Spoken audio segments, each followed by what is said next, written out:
తల్లి వెళ్ళి పట్టంలో నేను విన కోటి శబ్దము నేను ఒకటి విన్నాను తల్లి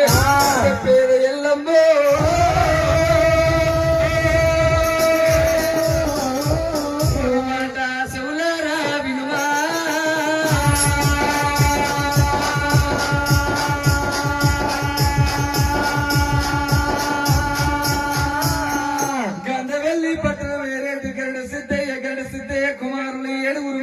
మహారాజు